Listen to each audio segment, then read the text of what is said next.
I know you can all relate to this. We've all experienced the loss of a beloved childhood toy, whether it was over the course of years or through some horrible twist of fate.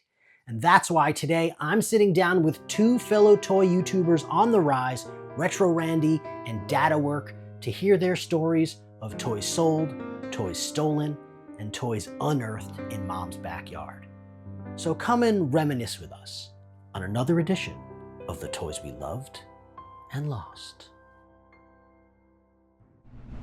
I'm here with Retro Randy. He's a toy collector and YouTuber with a great taste in toys. He loves Trash Bag Bunch and Monster in My Pocket, so we're kind of vibing with each other for sure. Randy, how you doing, man? Man, I'm doing good. How about yourself? Doing all right, doing all right. Now, Awesome. now tell me, we're here to discuss one thing, and that's the toys we loved and lost. So please Yeah. share me a story of toy regret and maybe Yeah. redemption. Well, hopefully the redemption will come in the future. It has not shown up to me yet, but the regret is definitely there. Probably my biggest regret is going to be the T-Rex from the Dino Riders line. I remember that Christmas morning when I opened that big box. It was almost as big as I was. I was so excited to get that. The thing walked on its own, it roared, had all these parts and these little figures and stuff, and it was so cool. I was the tender age of 6 years old, and I wanted to be a paleontologist. And I was all about dinosaurs. In elementary school, I actually talked my teacher into letting me go around to the different classrooms and teach about dinosaurs. He got added into this giant box that I would carry around with all my toy dinosaurs in it and use for props. I would take him out and I would talk about the scale patterns like they were actually accurate, like the toy got everything right.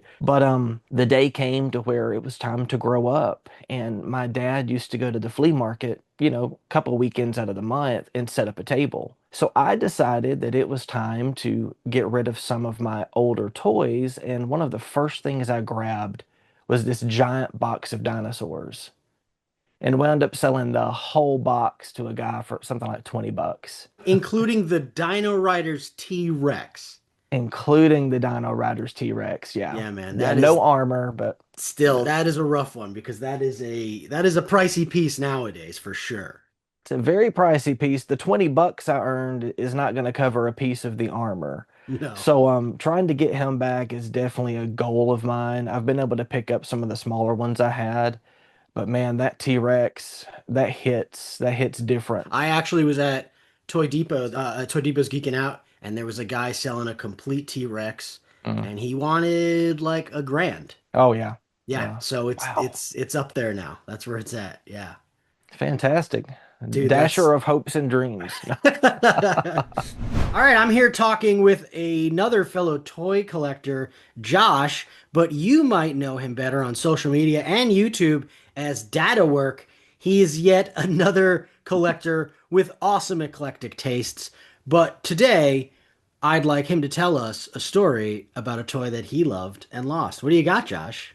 All right. Hey, well, glad to be on the channel. I love your channel 100%. Thank So you. glad I could Appreciate be on that. here. Thank you. Thank you.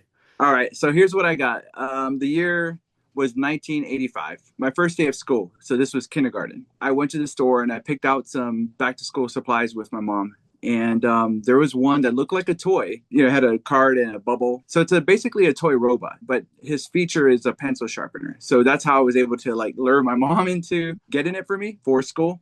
And it's called Robot Sharp.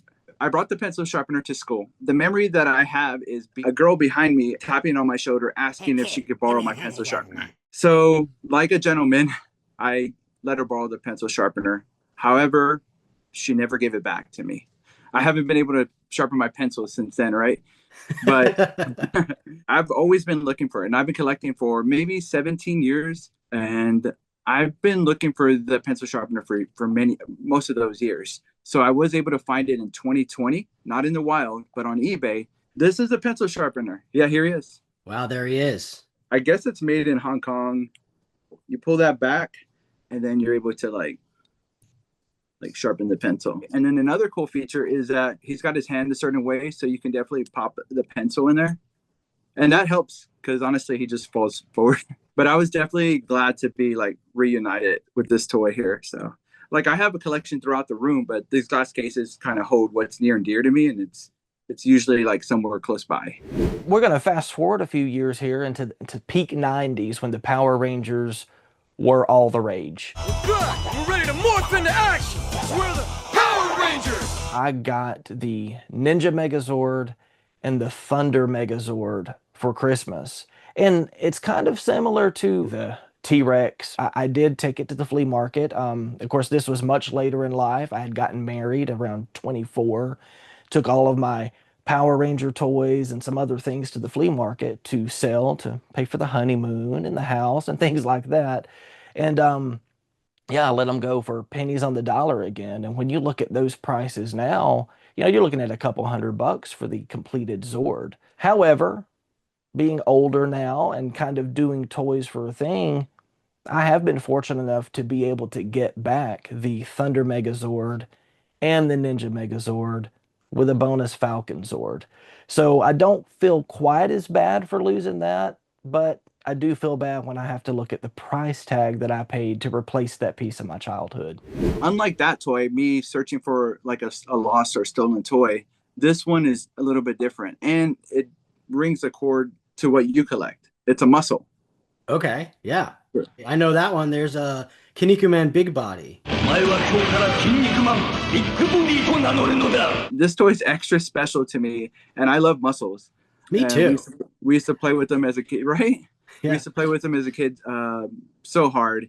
In my backyard, there was a special spot where me and my brother used to play, right in the corner of the yard. You know how the G.I. Joe had those commercials where they would have land and water? We would always try to recreate that. G.I. Joe hovercraft holds 9 Joes, and it floats on water. And so I remember playing all kinds of toys there, and I would bury some and play with some. And anyways, I forgot about this toy. My brother was cutting the grass probably about 8 years ago.